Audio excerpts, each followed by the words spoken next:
3,000 metre ऊंचे signal tower पर फंसी ये दो लड़कियां अब मौत से बस कुछ कदम दूर थीं। जिंदा बचने के लिए उन्होंने फोन को जूते के अंदर डाल दिया और उसे नीचे जमीन पर फेंकने की तैयारी करने लगी। उन्हें लगा जैसे ही फोन नीचे पहुंचेगा रेस्क्यू टीम तुरंत आ जाएगी। लेकिन इस सुनसान ऊंचाई पर जहां पूरी दुनिया उन्हें भूल चुकी थी, 10 घंटे बीत गए, फिर भी दूर दूर तक कोई मदद नजर नहीं आई। भूख और प्यास अब जहरीले सांप की तरह धीरे धीरे उन्हें निगल रही थी।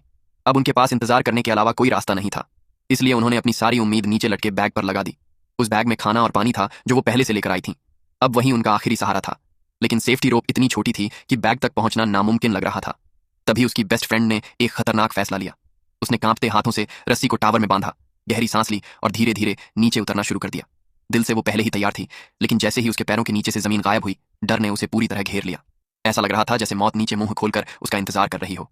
अचानक उसका शरीर जोर से हिला और वो टूटे पतंग की तरह नीचे गिरने लगी। लेकिन सालों की क्लाइंबिंग ट्रेनिंग ने उसे किसी तरह संभाल लिया। फिर भी उसका हर कदम ऐसा लग रहा था जैसे वो चाकू की धार पर चल रही हो। 3,000 मीटर की वो ऊंचाई किसी काले गड्ढे जैसी लग रही थी, जहां एक छोटी सी गलती सीधे मौत में बदल सकती थी। बैग बिल्कुल सामने था, लेकिन फिर भी किसी खाई जैसा लग रहा था। उसने दांत भींचे और अपने शरीर से सेफ्टी रोप खोल, फिर टावर को पैरों से धक्का दिया और खुद को हवा में उछाल दिया।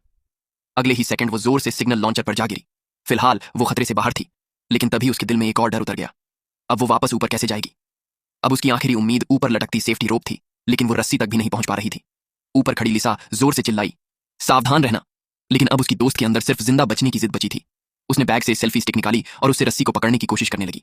उसके हाथ लगातार कांप रहे थे, हर हरकत में मौत का डर साफ दिख रहा था। अचानक उसका पैर फिसला और उसका शरीर हवा में झूल गया। वो लगभग नीचे गिर ही गई थी। ये देखकर लिसा की सांसें रुक गईं, लेकिन उसकी दोस्त ने हार नहीं मानी। उसने एक बार फिर कोशिश की और आखिरकार रस्सी को बैग में फंसा दिया। जैसे ही बैग वापस झूलने लगा, वो पूरी ताकत से उसकी तरफ कूद गई। लिसा घबराकर चिल्लाई, क्या तुम ठीक हो? उसकी दोस्त की ये हिम्मत देखकर लिसा भी हैरान रह गई। उसे यकीन नहीं हो रहा था कि मौत सामने देखकर भी उसकी दोस्त इतनी बहादुर रह सकती है। लिसा ने जल्दी जल्दी रस्सी खींचनी शुरू की। धीरे धीरे उसकी दोस्त वापस ऊपर आने लगी, लेकिन तभी एक और हादसा हो गया।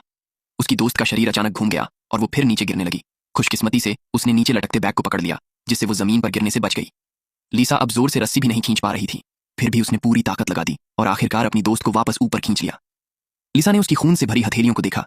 वो उसे हिम्मत देने ही वाली थी, लेकिन तभी उसने देखा उसकी दोस्त के चेहरे पर धीरे धीरे खून फैलने लगा। ये देखकर लिसा डर से कांप उठी, क्योंकि असल में उसकी दोस्त पहले ही उस हादसे में मर चुकी थी। अब तक जो कुछ भी हो रहा था वो सिर्फ लिसा का वहम था। अपनी दोस्त को सिग्नल टावर से गिरते देखकर लिसा पूरी तरह टूट चुकी थी।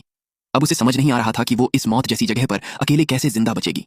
उसके पास अब सिर्फ इंतजार बचा था, लेकिन तभी अचानक एक तेज आवाज से उसकी आंख खुल गई। जिंदा रहने के लिए उसने टूटे हुए बॉक्स को एक हाथ से पकड़ लिया और पूरी ताकत से प्लेटफॉर्म की तरफ धक्का दिया। काफी देर बाद उसे थोड़ा खाना मिला, जिससे उसके शरीर में थोड़ी ताकत वापस आई। अब लिसा मौत का इंतजार नहीं करना चाहती थी। उसने सेफ्टी रोप को सीढ़ी के नीचे बांधा, दांत भींचे और एक एक कदम नीचे उतरना शुरू कर दिया। सिर्फ जिंदा बचने की जिद थी। जैसे ही वो लॉन्चर के पास पहुंची, उसने छलांग लगा दी। अपनी दोस्त की ठंडी लाश को देखकर लिसा का दिल टूट रहा था, लेकिन फिर भी उसने खुद को संभाला। उसने कम बैटरी वाला फोन निकाला, उसमें आखिरी मैसेज रिकॉर्ड किया, बॉडी को भी पत्थर की तरह अंधेरे में धक्का दे दिया। अब लिसा सिर्फ आंखें बंद करके भगवान से प्रार्थना कर सकती थी। पता नहीं कितना समय बीता, तभी दूर से हेलीकॉप्टर की आवाज सुनाई दी। आखिरकार पुलिस हेलीकॉप्टर ने लिसा को बचा लिया। जब उसने नीचे अपने पिता को खड़े देखा, उसकी आंखों से आंसू बहने लगे। उस दिन के बाद लिसा ने कसम खा ली कि वो दोबारा कभी उस मौत वाले सिग्नल टावर के पास भी नहीं जाएगी।